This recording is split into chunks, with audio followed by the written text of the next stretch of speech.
Yeah, it's the whole business model has changed for brick and mortar. And, yeah. No, But what's interesting talking about that is, Amazon started off online, and it was always online. But now you're starting to see Amazon bookstores open, and they bought Whole Foods, and those are brick and mortars, and so they're really kind of getting into the brick and mortar game in a weird way when they started off not being brick and mortar at all. So I guess there are still some advantage to it, but I guess they figure they took over online. Now they got to take over brick and mortar too, right? Yeah, you probably see an Amazon van driving around, dropping your products off in like 24 hours on free Prime delivery. You can't beat that. Order something and it'll be dropped off at the house tomorrow. Yeah, it's crazy. Yeah. I was driving on the South Beltway, coming back from Corpus, I guess last week. And I guess I never noticed the big Amazon facility there. I mean, have you noticed right there on the South Beltway 8?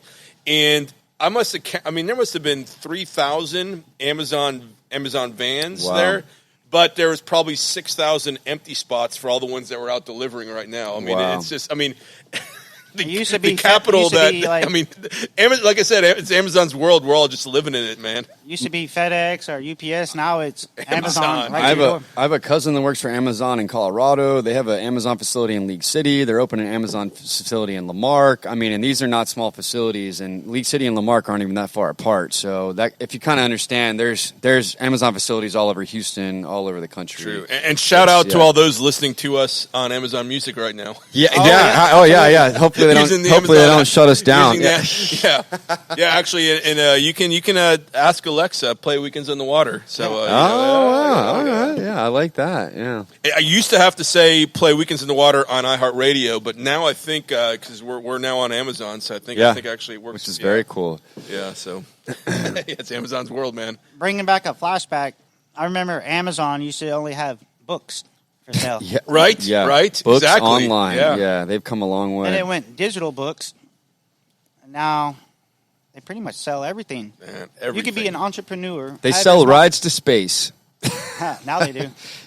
Like literally everything. Yeah. You could literally own your small Amazon store, put your products on there, and you could have a reach to millions of people around the world. Whether it's a shirt, parts. Music, the list goes on. And it got everything.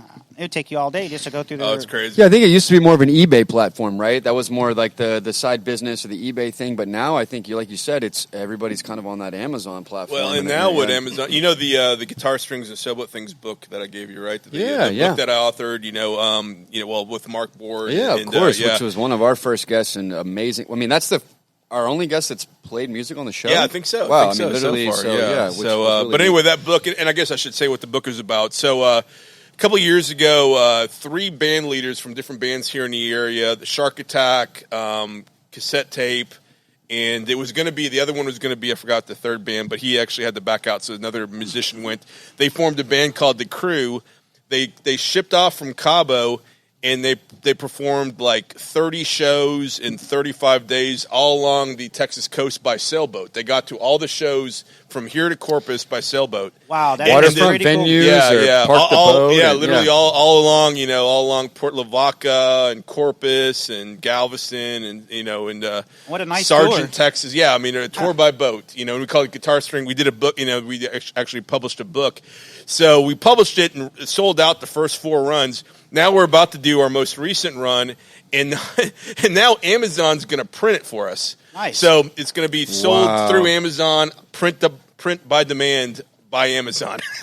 Wow. So it's Amazon's world, man. I know Amazon's getting center attention tonight, but we'll move on. That sometimes happens at this show. Sometimes we get off task a little bit. Yeah. We need to get Jeff Bezos out here and see if he wants to do jet surf, Right. His wife has been actually out here and involved in a few things. She's our ex-wife?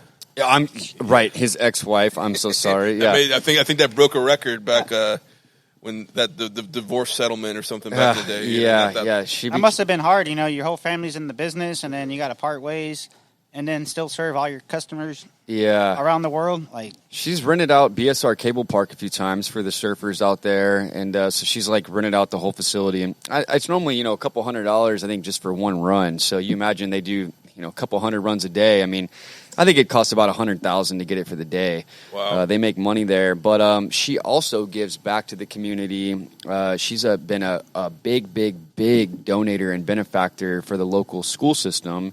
I don't know if y'all heard about this, but she is putting a lot of people in the Houston area through college because she actually has ties to Houston. I don't know if she's from here or lived here or what, but she's been donating money across the country. But I think Houston has been like her main area where she's really dumped money into the college program. So there's a lot of people that are getting a college education on her dime right now. That's amazing. wonderful. Yeah, awesome. Absolutely. And San Jacinto. Maybe Kingwood College. I mean, it's more community, not so much university. And so people that don't, if you can afford to go to UT, you don't need her money, right? So she's trying to get people involved in school that are taking out financial aid, and now they don't have to. So you do have to give her some props for that. Yeah, absolutely. Absolutely. I mean, financial aid could, make your dreams come true with a degree, or it could break your bank. Man, there's people that are there's doctors that are 60 that still haven't paid off their loans. I don't think they ever will. Sometimes they refuse to. Well, whether they refuse to or not, we want everybody to get some type of education, whether it's a full-blown out bachelor's degree, master's, or doctor's. Nowadays, you just need a trade and passion. Yeah. True. Yeah. And I'll talk to y'all later about that. I thought I was going to graduate from UT when I was actually in college in 2009.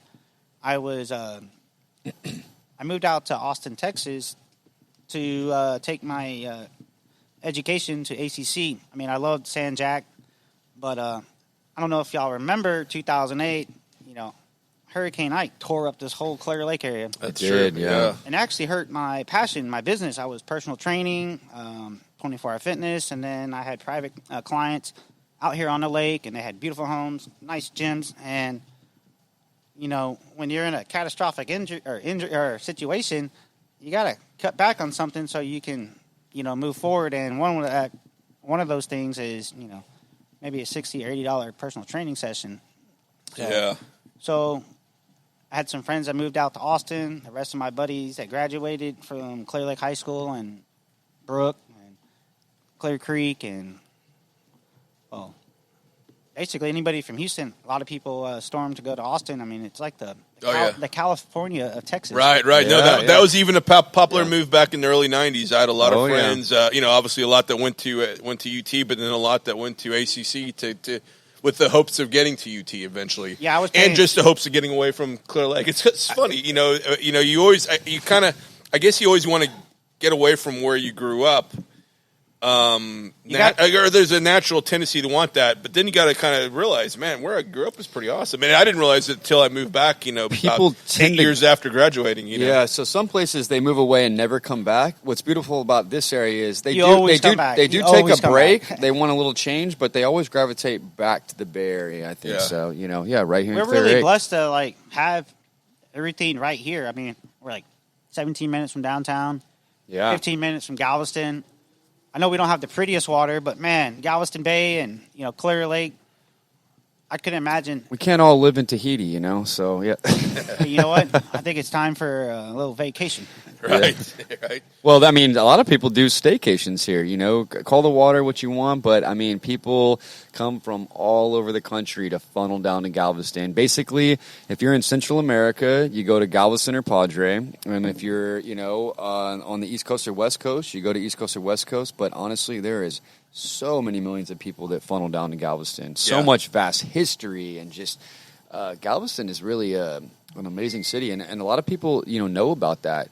They remember certain things, or they finally come down there. So, Galveston's a cool place, regardless of, us dealing with a little bit of the Mississippi water and things like that, Hey, if we didn't have Galveston, I don't know how the Houston Ship Channel and everything would get all these barges here of all these products and, things that we need to survive. I mean, we rely on the Bay, regardless if it's shipping. We have a great seafood. That's what makes Houston so great. So unique, The oil and gas industry, but really all of it's ran through the water. They're coming in, oil and chemicals in and out via boats. You know, I mean, they use trains as well and 18-wheelers, but honestly, it's really about the Houston Ship Channel. You know, it's the shipping lane. The captain's like, I'm on a boat. I'm on a boat. And they're not just your average captains. These guys, you know, sea pilots and harbor pilots. Wow, they do amazing work. And pretty much every friend of mine, when we graduated from high school, almost every friend except for myself, all wanted to become a harbor pilot. Yeah, they all wanted to go to A&M Galveston. $200,000. Yeah, everybody, and I don't think any of them ended up. You know, well, actually, I know none of them ended up making it. Yeah, it's tough. You know, not that they. That you like wash out, but it's very selective. You really do have to be the best. You know, those boats are expensive. It's not just about the boats. A lot of responsibility. I mean, there's the chemicals. I mean, you cannot screw up. So they only have the best of the best. Yeah, true. I remember doing super tanker surfing when I was younger. We get a boat out there, and then we ride a wave all in. It's about a 5-minute ride. Oh wow! Have you done it on jet surf yet? No, I haven't, man. Yeah, we need a boat to get you out there. So you could ride it all the way. I'll take the jet surf board out there. Yeah. I don't need wave, but I would love to go out and, you know, jump some of the tanker waves and get some footage next to the boats. It'd be really cool. Hey, be careful! Don't end up in the water. You might get sucked down there. That's what I heard. No, not this guy. No, never. So you must be like a really good swimmer, huh? I'm okay. I never, competitively swam, but skills for life, and you got to know how to swim. I always tend to make it out of the water, so that's good. You know, I can swim good enough, I guess. Hey, I applaud you for your passion for the sport, jet surf. When did it come mainstream? Man, is it mainstream? I like to think it is. I'm sitting here. I'm here. Jordan's doing all Houston right now. Yeah, Jordan's doing all he can to make it mainstream. I know that I am. No, it's actually been around for like 12 years, and honestly, motorsurfing's been around since the 70s. Yeah, they used to have the surfboards with the they were different engines. Now you have everything all compact and dialed in. So what makes jet surf a little bit different is this concept's been around for a while, but we kind of, you know, made it smaller, faster, more maneuverable, and, you know, a little bit more, I guess, affordable to the masses, you know. Right. So, yeah. Well, one of these days, I hope I get on a jet surfboard. That's one of our biggest goals is to help out with, I've worked with Veteran Special Olympics, and we're trying to get involved in the water sports Olympics that they do, the summer water games. It's a great therapy. I mean, sometimes you have, like, life going on. You got work, you got family, and you know, we just need a little quick vacation. Go out to the water, shred it. And that's what Texas I call Adaptives it water is therapy. Doing. Yeah, water therapy. Yeah, water therapy. So, yeah, we're gonna get Gary and other people on there, and as Gary mentioned earlier, me and Roger are actually working together to try to make some modifications and get the boards more accessible and you know, to where you know, everybody's condition is a little bit different, but we would like to pretty much get anybody that has the drive or is willing to try it out. We'd like to make it safe and you know, get them out there to experience it, whether it's 1 minute, 10 minutes, you know. It's all about the experience. Absolutely love just like you said, it's all about the experience. Yeah, absolutely. I've been fortunate to have a lot of experiences before my accident. Now I had experiences after my accident, and they both kind of like correlate each other. It's just we had a little roadblock. Kind of asked what can I say about myself? You know, I have this this thing that like lives in the back of my mind. It's darkness. When I was in college, I actually was coming to Clear Lake to go straight on a wakeboard. I ended up in a crazy car accident. We hit a cow in the middle of the road. Me and my friends. Texas. You know, right there in Brenham, Texas. Like, out there it's dark on 290.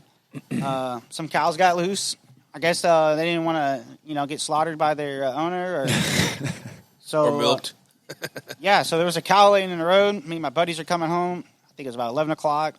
You know, we just got out of work. I mean, I don't know if cruise control is safe these days, but we were driving. I was in the back seat, and one of my good friends, you know, I was really tired. I was like, hey, you could drive, you know. We actually, like I said, hit a cow in the middle of the road, rolled the truck. I woke up and said, hey, I don't know, you can't move your neck or your hands or your legs. I'm like, yeah, I can. Like, no, you're not moving nothing, right? Just chill out. I'm like, man, let's get us out of this place. Is going to blow up or something. It was like, yeah. And I was just lucky that when we hit the cow, there was people behind us, like a family in a minivan, that we took the impact instead of, a mother and a father and a bunch of younger children. Right. And when I asked God, like, why did this happen to me? And I'm always like, why?